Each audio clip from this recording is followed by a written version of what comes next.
Obrigada por assistir ao Alagoas em Pauta. Segundo o IBGE, os negros autodeclarados compõem 56,1% da população brasileira, somando cerca de 19 milhões e 200 mil indivíduos. Os negros estão distribuídos por todo o território brasileiro, embora a maior parte dessa população esteja concentrada no Nordeste e no Sudeste. Os negros, que o IBGE conceitua como a soma de pretos e pardos, são, portanto, a maioria da população. A superioridade nos números, no entanto, ainda não se reflete na sociedade brasileira. Entre aqueles que não têm emprego ou estão subocupados, os negros são a maior parte, sendo também a maior entre as vítimas de homicídio e compõem mais de 60% da população carcerária do país. Nesta semana, celebramos duas datas importantes para a nossa sociedade: o Dia Nacional de Combate ao Racismo, no dia 18 de novembro, e o Dia da Consciência Negra, no dia 20.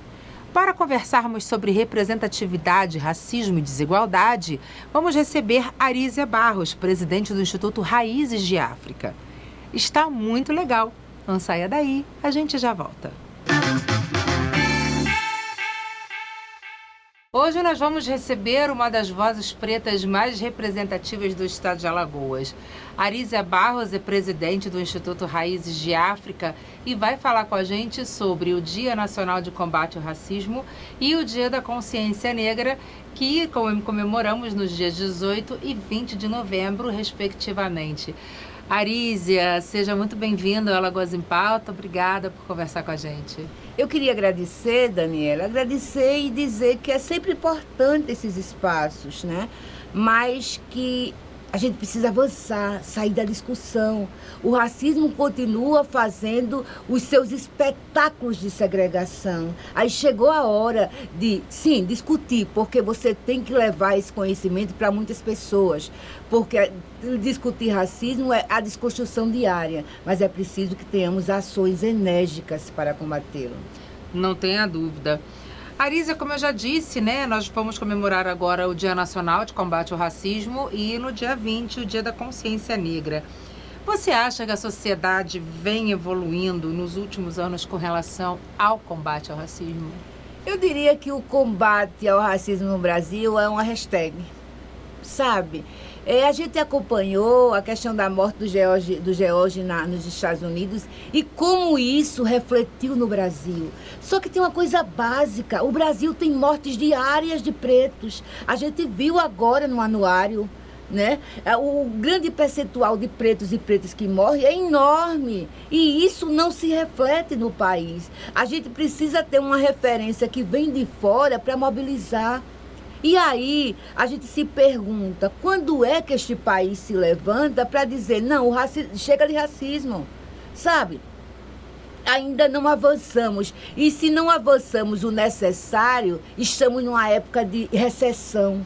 Você não acha que o fato da gente hoje ter uma lei que protege as pessoas que sofrem esse tipo de violência, que é o crime contra o racismo, as pessoas são presas, é um crime inafiançável.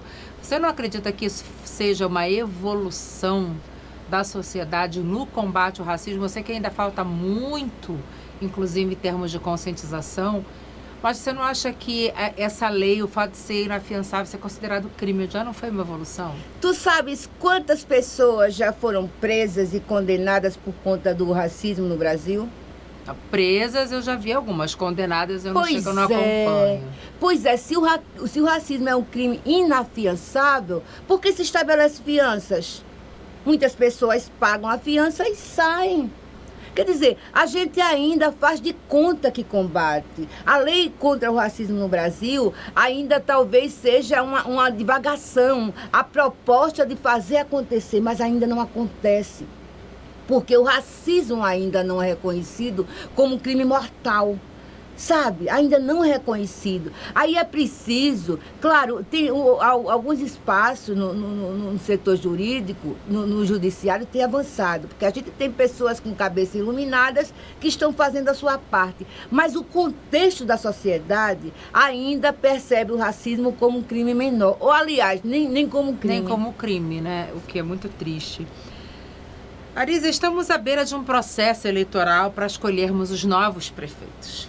O que os futuros prefeitos podem fazer para diminuir a desigualdade de oportunidades para os negros? Preste atenção, Daniele. Eu queria que as pessoas assistissem com muito cuidado o horário eleitoral. A gente vê a maioria dos candidatos, todos homens brancos, tendo como fundo as grotas, né? E o fundo das grotas, a gente vê as pessoas pretas. Mas os candidatos ignoram a etnicidade daquelas pessoas, vê aquelas pessoas como moradoras da grota e pobres. A cor ali não interessa para eles. Ora, se a favela é preta, por que desconsiderar isso? Por que não legitimar essa ocupação? Porque tu sabes que as favelas, as periferias, as grotas são quilombos. Porque o racismo urbano afasta essas pessoas do centro e joga para as periferias. E a forma de resistir, as periferias são formas de resistência, entende? E essa Maceió negra para os candidatos e candidatas ainda não existem.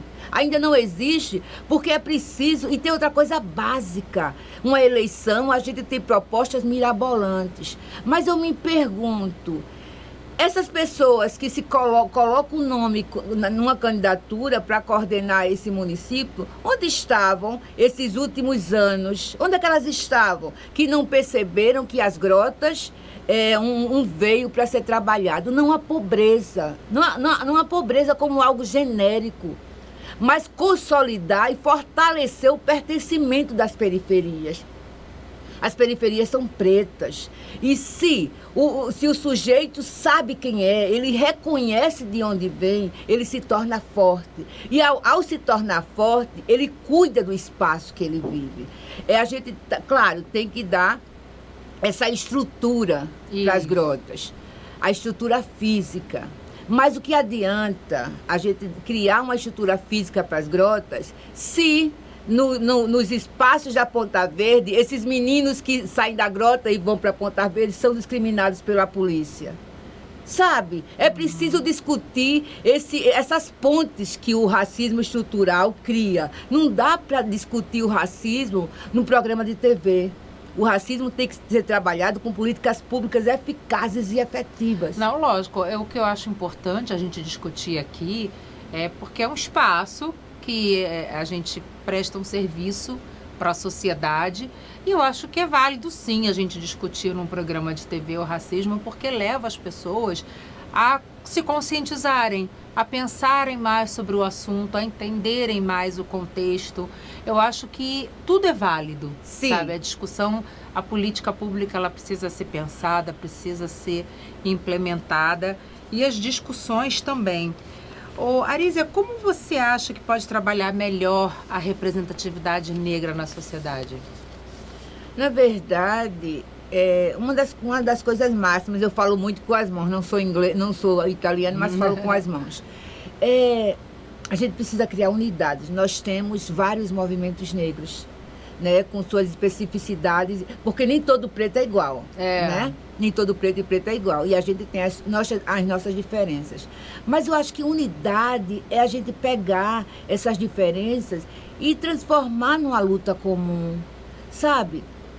O povo preto, nós somos mais da metade dessa população. Sim, 56,2% da população brasileira é formada por negros e pardos. Nós temos a força do voto. Nós teríamos a força do voto se nós tivéssemos a consciência política. Não só do votar, mas do pertencimento, da história, da luta. Da cobrança, né, dos políticos. Isso, porque é importante, a gente também, e isso eu quero fazer um preâmbulo, que a gente sempre está culpando, é porque o governo faz isso, é porque o governo faz aquilo, mas o povo precisa reafirmar ou afirmar a sua posição de povo. Isso. Né? E assim, eu acho muito importante que a gente comece mesmo a buscar esses caminhos. Os próprios negros, né, as comunidades se organizarem de verdade para sair cobrando dos políticos, não, dos entes. Na verdade, organizado nós somos, né? Mas ainda apartados, ainda apartados. É, apartados. A gente tem histórias de lutas, tem associações, tem instituições, tem suas histórias de luta. Claro. Mas é importante que a gente transforme isso em unidade. É importante que a gente crie essa rede. Nós precisamos de uma rede. Se nós tivéssemos a rede formada, principalmente Alagoas, que é o símbolo de toda essa luta, seria mais fácil essa caminhada, porque a caminhada não é fácil. Não. Arísia, você acha que falta ao negro a consciência do seu lugar na sociedade, o próprio orgulho de ser negro e que ele entenda a importância que ele tem para a cultura nacional? É assim, Daniele, é preciso que a gente entenda o que é o racismo estrutural. O racismo estrutural, ele vai criando a ideia de superioridade de uma raça, que é a dita raça branca, né? Porque branco no Brasil é uma coisa muito rara. E essa questão da supremacia vai sendo vendida também para pretos, né? O preto não é racista, ele reproduz o racismo.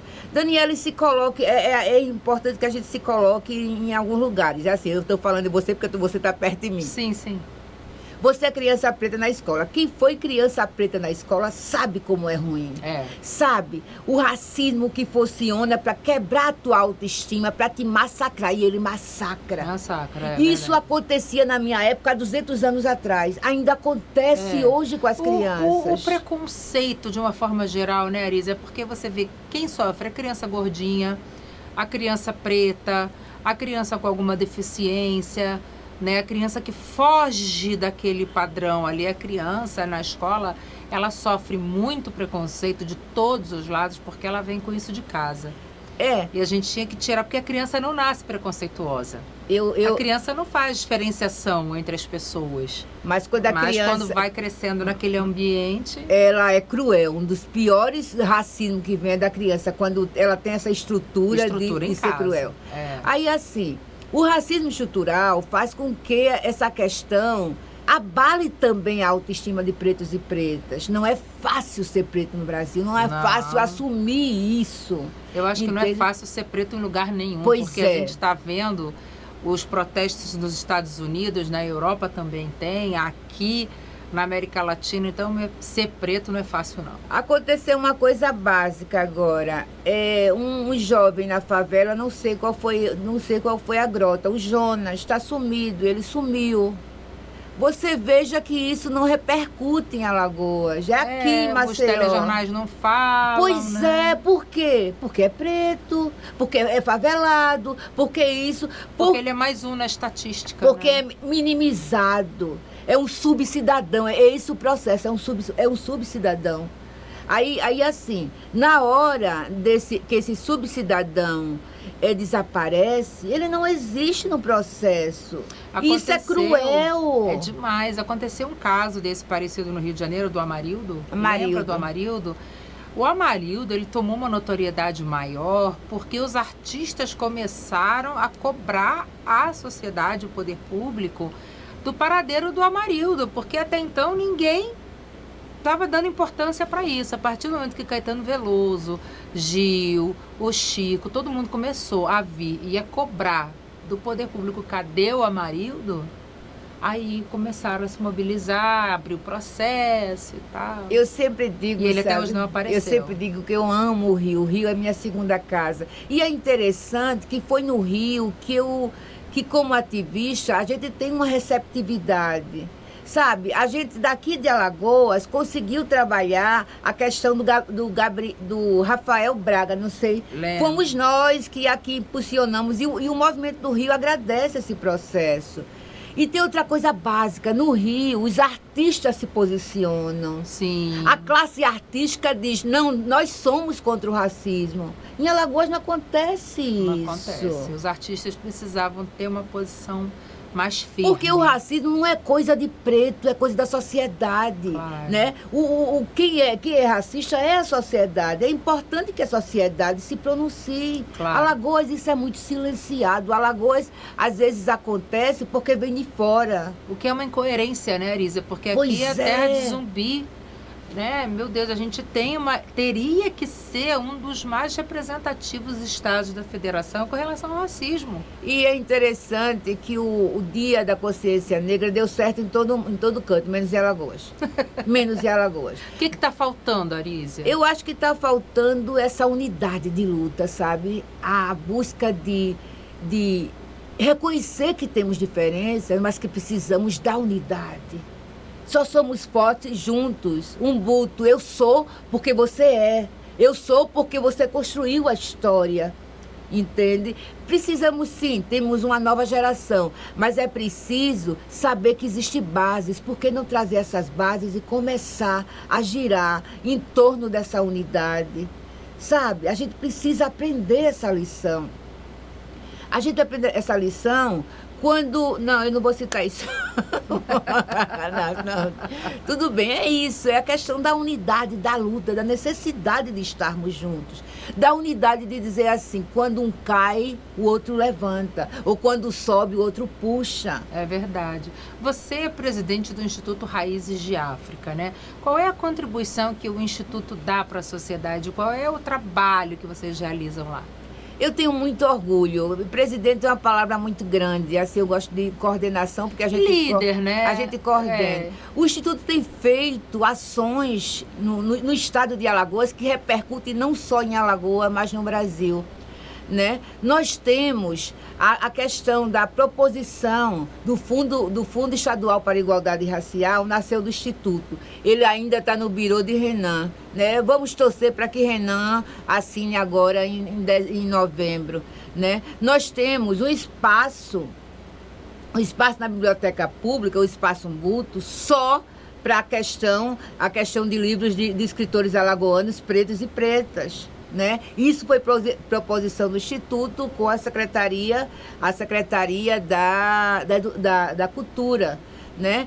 Aqui em Alagoas foi o segundo estado, e as pessoas não sabem disso, a estadualizar a Lei 10.639. Nós temos a 6.814.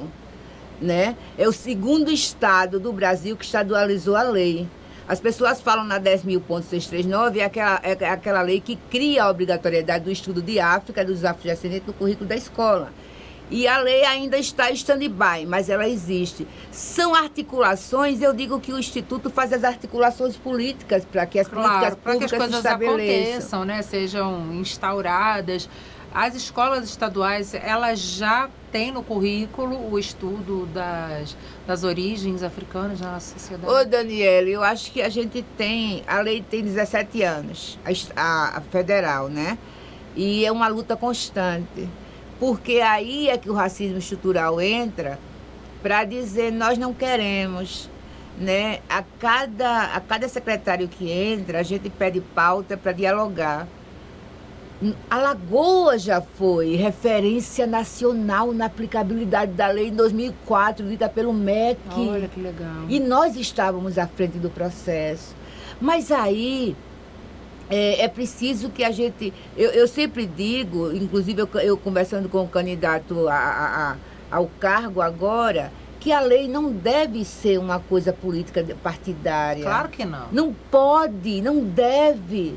Sabe, ela tem que ter uma continuidade normal. Sai governo, entra governo, ela está ali no currículo. Claro, independente de qualquer política, né, de qualquer partido. Mas a gente não coisa consegue. Partidária, né? Mas a gente ainda não consegue. A gente ainda não consegue, ainda tem as dificuldades, ainda precisa de muitas conversas, ainda precisa de muitas articulações.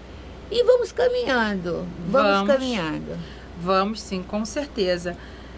Arísia é um ativista negro. Né, o ativista social negro Giovanni Harvey desenvolve um projeto de uma incubadora de empresas afro-brasileiras desde 2004. A tecnologia social vem sendo desenvolvida e replicada no Brasil e em outros países em parceria com o PNUD, né, que é o Programa das Nações Unidas para o Desenvolvimento. Como você vê iniciativas como essa? Giovanni Harvey é uma figura que eu amo, né, que a gente tem um diálogo muito bom. Mas em Alagoas, nós já temos o empreendedorismo afro, né? Tem meninos jovens já criando esse espaço, já estabelecendo. Tem uma coisa muito boa, Daniele. Porque Alagoas precisa conhecer Alagoas. É verdade. Alagoas, olha, Isso é verdade. ontem nós soubemos, existe um empreendimento em União dos Palmares, na Terra de Pretos, o Mirante das Águas, que foi referência agora na pandemia. Sabe, eles criaram um projeto. Eles bancaram isso, uma empresa pequena, criaram um projeto de bolsas. Foram 30 meninos que receberam uma bolsa de R$300 para estudar música. Eles mantiveram isso sem ajuda de Estado, sem nada. Eles conseguiram mobilizar a classe artística, criar um palco para que as pessoas pudessem gravar a sua live a custo zero. Gente, que coisa bacana. E eu acho que você tem que trazer o Mirante aqui, porque Alagoas precisa conhecer Alagoas. Claro, claro. Trarei, com certeza. Assim, a gente não para. E eu digo assim, nós os pretos e pretas também precisamos ouvir, saber o que é que o outro, a outra está fazendo. E às vezes a gente está fazendo igual. Sim. Cada um de um lado. Né?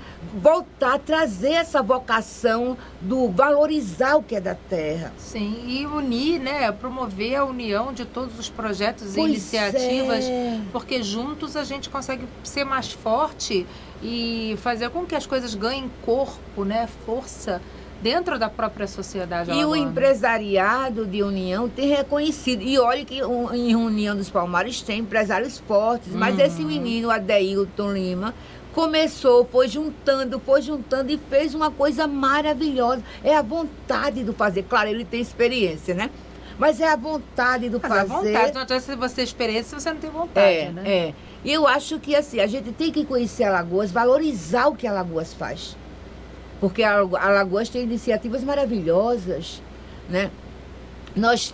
Teve uma época em Alagoas que nós tínhamos um jornal, esqueci quem era o jornalista, na Tribuna de Alagoas, e eu preciso sempre dizer a ele o quanto eu sou grata a ele. Ele criou uma página para mostrar, ele era um caçador de talentos. O que está acontecendo em Alagoas que a gente não sabe? E ele botava lá no jornal. Isso é muito lindo. Muito, muito. Porque, Daniele, nós temos as nossas referências, né? Mas existem pessoas que estão invisíveis, escondidas não, invisíveis, fazendo história e a gente não as conhece. É preciso trazer isso à baila, é preciso trazer isso à luz. Alagoas Preta, Alagoas que constrói, precisa ser conhecida e reconhecida. Com certeza. Alagoas é sede do sítio arqueológico do maior quilombo do Brasil, que foi Palmares. Como você acha que a gente pode explorar melhor o turismo cultural e étnico e estimular o próprio conhecimento do povo alagoano com relação ao quilombo? A pandemia nos mostrou uma coisa, a escassez do acesso à tecnologia, né? É preciso estimular, é preciso a gente fazer realmente um estudo para evitar a exclusão. Porque a tecnologia é um alimento para todo um processo de crescer. E é para ser inclusiva, né? Isso. E assim, o parque deveria ser um equipamento em que a gente pudesse ver em qualquer parte do mundo. O parque já poderia ser conectado faz tempo que a gente pede isso, sabe? O parque, se você for ao parque, você não consegue sinal. Eita, falta antena. O que foi que aconteceu com um dos moradores? Começou a vender o Wi-Fi dele por R$1. A sinalização. Não, é iniciativa interessante, eu disse a ele. Lógico, mas eu estou dizendo assim, não era para isso acontecer. Pois é. Era para que todos tivessem acesso, né? Como é que numa época tecnológica dessa, sabe, quando a gente saiu da pandemia e se percebeu que essa comunicação é necessária, o parque ainda esteja isolado. É verdade. Né? A própria União dos Palmares, muitas pessoas em União dos Palmares, se você fizer a pesquisa, nunca foram ao parque. Nunca foram ao parque. É incrível, né? É incrível. Como falta essa representatividade, esse sentimento de pertencimento. Sabe como é o nome disso? É o racismo estrutural. É o racismo estrutural. Você vai à Bahia, eu sempre disse que poderia entregar o parque à Bahia, já que a gente não sabe cuidar dele. Você vai à Bahia, no Pelourinho, tem uma estátua de Zumbi. Tem. Aquilo é reverenciado. Sim, sim. Sabe? Falta esse olhar, essa dinâmica preta. Falta essa vontade, acho que é ao poder público, de valorizar o que é nosso, né? O que falta para a gente homenagear, referenciar Zumbi dos Palmares? Tem uma estátua dele aqui em Maceió, colocaram de Graciliano Ramos, que é maravilhoso. Lindo, gostei dessa. Né? Colocaram de outro escritor também, um pouquinho mais lá na frente. Agora, faltou uma representatividade negra. Eu estava começando. Eu sempre que eu vou caminhar pelo corredor, pela rua, daí eu passo pela Anise. Todo dia eu converso com a Anise, dou boa tarde, Anise Oliveira, da Silveira, dou boa tarde, bom dia, Anise, como é que você está? E tem uma coisa interessante, sabe, Daniele, que eu percebo. A iniciativa foi interessante de colocar a Anise. A Anise foi uma das grandes cientistas do mundo. Do mundo, é. Mas quando eu vejo a Anise sozinha, com aquele gato no colo, eu achei que fizeram ela muito solitária. E as pessoas a veem muito como velhinha, a vovó. Sabe? Eu acho que minimizaram o poder da Anise. Na juventude ela foi muito representativa. E ainda é. Claro. Aí tá. Aí eu tive esse mesmo reflexo seu. Porque no corredor Vera Arruda nós temos várias homenagens, nenhum para preto. E quando você pergunta como é que o Instituto atua, eu acho que há uns 5 anos o Instituto vem tentando junto à Prefeitura para a valorização dos espaços pretos. Nós temos a Praça Gangazumba, nós temos a Mãe Preta na Praça 13 de Maio, que um dia desse o gari pegou cal e tinta e passou. Foi mesmo. A Mãe Preta foi construída por Divaldo Sururagi, o prefeito, em 1960. Ela não é valorizada, né? Nós criamos um tour negro. Inclusive, na época, nós estávamos com a Costureza da França aqui. Ah, sim. Né? E a Costureza não entende como é que uma terra dessa... Aliás, quase ninguém entende. Quase ninguém entende. Como é que uma terra dessa não valoriza o potencial que se tem. É incrível, né? Sabe?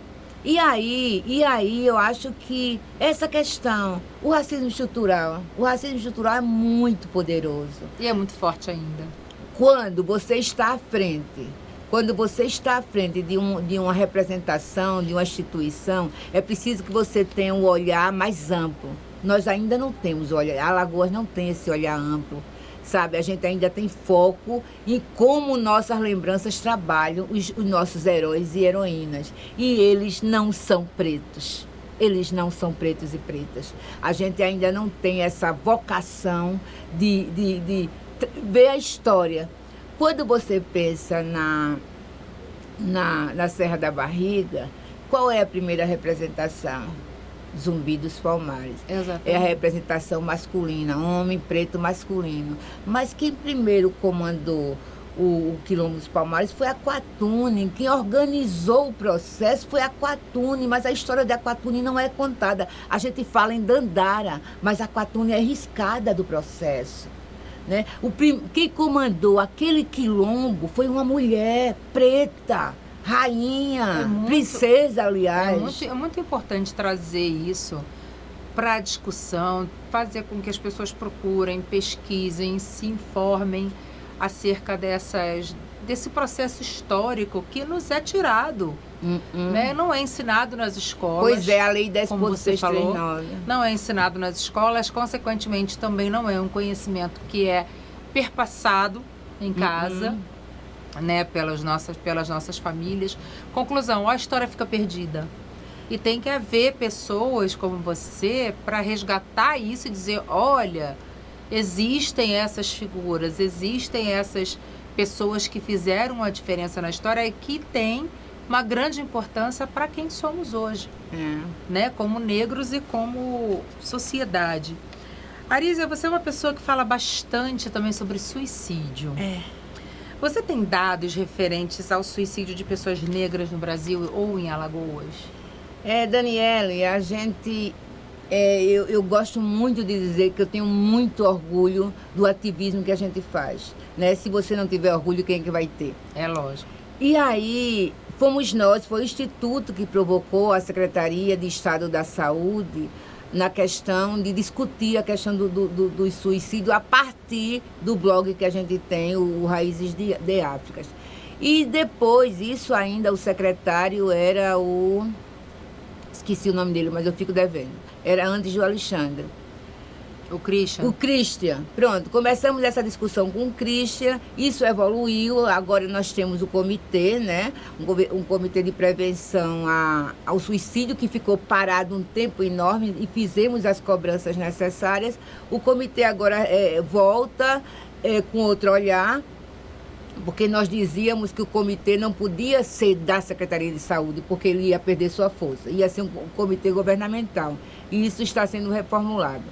Mas os dados atuais, se eu soubesse, eu teria trazido, você ia falar sobre suicídio.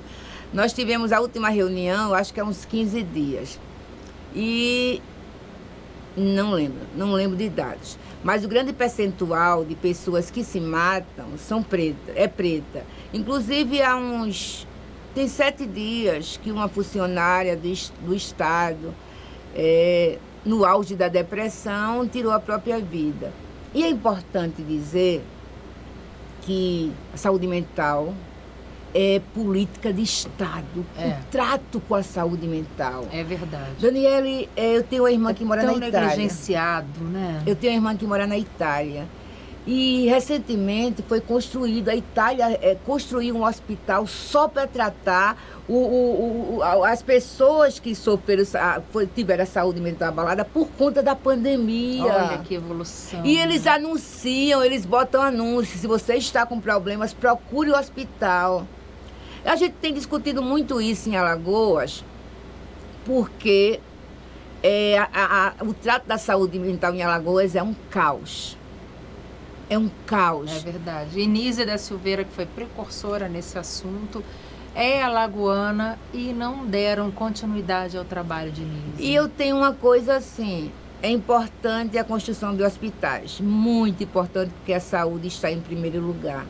Mas é importante também cuidar da saúde mental das pessoas. Não tenha dúvida. Nós não temos um hospital, nós não temos o espaço necessário em Alagoas. Nós temos hospitais que foram construídos há 50 anos e que não absorve o quantitativo de pessoas, sabe? Que não busca, que não tenha a estrutura necessária. Não está atualizado, né? Não está. Nós precisamos, o governo do estado de Alagoas precisa realmente investir nisso, investir na saúde mental, porque as pessoas sofrem. O índice de suicídio é crescente. O suicídio não pode mais ser tabu, ele precisa ser discutido. Claro, precisamos falar sobre o suicídio. Ele precisa ser responsabilizado, não para a pessoa que morre, a gente não vai entrar nessa questão. Mas quais as estruturas para que a sociedade tem de se cuidar? A gente precisa mudar mesmo o pensamento, que é como o assédio sexual, né? O estupro. A vítima, ela nunca é culpada. Pois é, o caso do Robinho agora, que as pessoas passaram a defendê-lo. É incrível, incrível. Então, assim, a vítima, ela nunca tem culpa. É a mesma coisa o suicida, né? A pessoa que se mata, ela também não é culpada. Ela simplesmente foi desassistida. E tem outra coisa, sabe, Daniele?